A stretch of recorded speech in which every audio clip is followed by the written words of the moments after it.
هيستفيد منها ولا لا؟ هنشوف.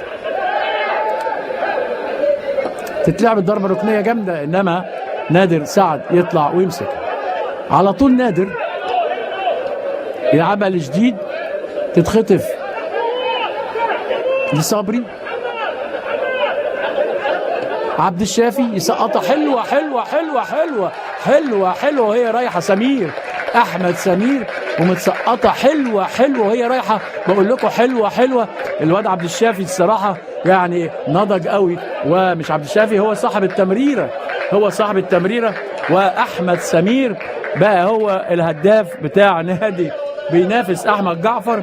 وزي ما قلت لحضراتكم ان الزمالك بدا بعد 5 دقائق يلم نفسه، وفي الدقيقه 11 بزمن الشوط الاول تمريره حلوه قوي في غفله من حازم فتحي ومحمد حافظ وحموده، يخش احمد سمير الغير مراقب تماما، وكانه بصهم اهو، بص حازم وبصهم باص وقال له بص خد الكره دي اهو، بصهم جاي من الخلف الامام وطالع في توقيت كويس قوي واصطادها. وده بيني وبينك مش هو ده الراجل نمره محمد حمودي.